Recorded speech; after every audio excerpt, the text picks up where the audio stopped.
विश्व मंच पर स्वामी जी चीनमा एवं कनाडा होते हुए अमेरिका गए और लगभग जुलाई मध्य में शिकागो पहुंचे। केंटब में उन्होंने कुछ बुद्ध विहार देखे और जापान में वहां की औद्योगिक प्रगति तथा लोगों में रहन सहन की वाता देखकर मुग्ध हुए।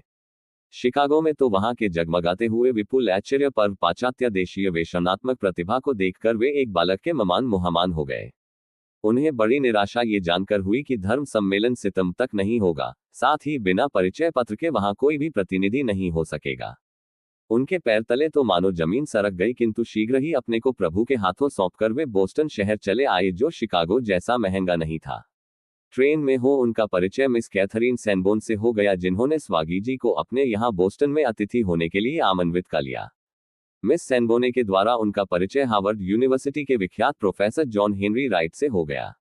प्रोफेसर राइट ने स्वामी जी को धर्म सम्मेलन के राभापति के नाम एक परिचय पत्र दे दिया। इस पत्र में डॉक्टर राइट ने ये लिखा था, यहाँ एक ऐसा व्यक्ति है जो अपने यहाँ के सारे विद्वान प्राध्यापकों को इकट्ठी विद्वत्ता से भी कहीं अधिक विद्वान है।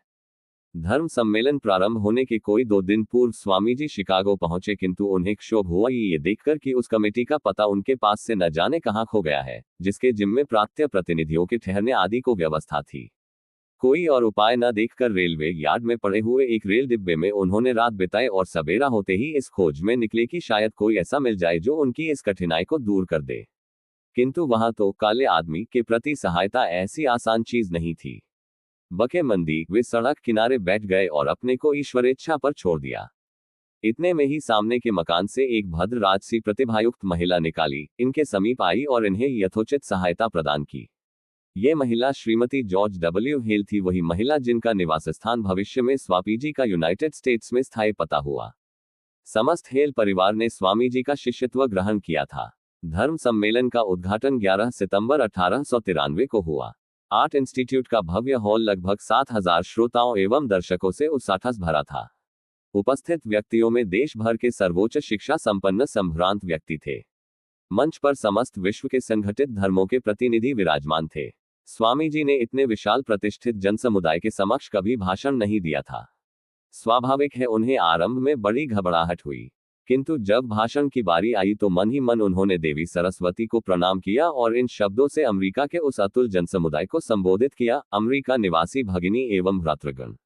ऐसा संबोधन तो वहां की जनता के लिए बड़ा दिव्य था। फलतः ऐसी तुमुल तालियों की बौछार हुई कि वह लगातार पूरे 2 मिनट तक जारी रही। साथ ही 7000 व्यक्ति हर्षलुप्त हो अभ्यर्थनार्थ खड़े हो गए। किस अभ्यर्थना के लिए वे स्वयं नहीं जानते था।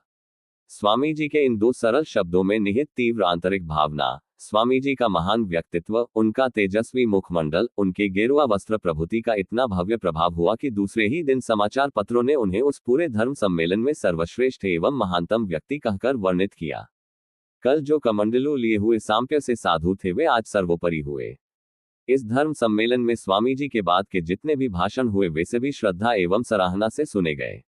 इन सब भाषणों में एक सूतार्थ विश्वत्युत्य को, जबकि सम्मेलन में आए हुए अन्य प्रतिनिधियों ने केवल अपने अपने धर्म की ही दुहाई दी। स्वामी जी का भाषण उस धर्म पर हुआ जो आकाश के समान विशाल एवं समुद्र जैसा गहन है। धर्म सम्मेलन का अधिवेशन समाप्त हुआ और इधर स्वामी जी के शांति के दिन भी, अर्थात अब जो प्रारंभ हुआ वह स्वामी जी का अत्यंत व्यस्त काल। संयुक्त राष्ट्र अमेरिका के लगभग प्रत्येक भाग में उनके भाषणों का तांता।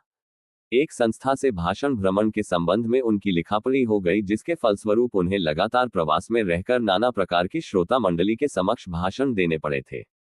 यद्यपि इस भाषण प्रवास में उन्हें ये लाभ अवश्य हुआ कि पाश्चात्य जीवन की विभिन्न पहलुओं को उन्होंने प्रत्यक्षत जान लिया, फिर भी उन्हें ये दुख अनुभव हुआ कि वह संस्था उनका नाजायज फायदा उठा रही है तथा कभी कभी उन्हें संकोचशील अवस्था में भी डाल देती है। इस पास स्वामी जी को बहुत ग्लानि हुई और उन्होंने उस संस्था से अपना संबंध विच्छेद कर लिया। अब स्वामी जी की इच्छा ये हुई कि आंतरिक पिपासायुक्त शिष्यों का संगठन हो और इस हेतु इस श्रेणी के विद्यार्थियों के लिए उन्होंने निःशुल्क कक्षाएं आरंभ कर दी। पश्चिम में वे दिसंबर 1896 तक थे और उनका ये सारा समय उत्कट व्यस्तता में व्यतीत हुआ। न्यूयॉर्क में अगणित भाषण तथा कक्षाओं के अतिरिक्त उन्होंने वहां एक वेदांत समिति की स्थापना की, 1000 आइलैंड पार्क में अनेक अंतर्क शिष्यों का मंडल तैयार किया, राजयोग ग्रंथ की रचना की तथा 2 साफल्यमंडित यात्राएं इंग्लैंड की जहां उन्होंने अनेक भाषण दिए। इन्हीं में से कुछ भाषणों का संकलन उनका ग्रंथ ज्ञानयोग है। इंग्लैंड में अनेक व्यक्तियों ने उनका शिष्यत्व ग्रहण किया, जिनमें प्रमुख कैप्टेन तथा श्रीमती सेवियर, भगिनी निवेदिता तथा टी है। इसके पूर्व न्यूयॉर्क में स्वामी जी ने जे गुडविन नाम का केवल बर हुआ जी के त्यंत शनो होता न्य को एक अंग्रेज नवयुवक आशुलिपिक को शिष्य के रूप में ग्रहण किया था। इन्हीं यात्राओं के अवसर पर स्वामी जी ने विख्यात प्रवर मैक्स मूलर से सोल्लास भेंट की थी। 1895 के ग्रीष्मकालीन यूरोपीय प्रवास के समय उनकी भेंट प्रख्यात जर्मन प्राच्यवादी पॉल डायसन से भी हुई थी। विद्या के समस्त धमा के आधारभूत वेदांत के संदेश को पाश्चात्य वासियों के समीप तक पहुंचाने में स्वामी जी को अत्यधिक परिश्रम करना पड़ा था, परंतु इसका सुंदर परिणाम ये हुआ कि संयुक्त राष्ट्र अमेरिका में वेदांत प्रचार का कार्य एक स्थायी आधार पर आसीन हो गया। लंदन के कार्य में भी कुछ प्रगति हुई थी। अब स्वामी जी की मातृभूमि उन्हें बुला रही थी। वह उनके संदेश को प्राप्त करने की इच्छुक थी। अतः वे 1896 के अंत में भारतवर्ष के लिए रवाना हुए। अपने अंग्रेज तथा अमेरिका निवासी शिष्यों के अतिरिक्त स्वामी जी ने 2 गुरुभाई स्वामी शारदानंद तथा स्वामी अभेदानंद को आगे कार्य संपादन के लिए पाश्चात्य देश में रहने दिया।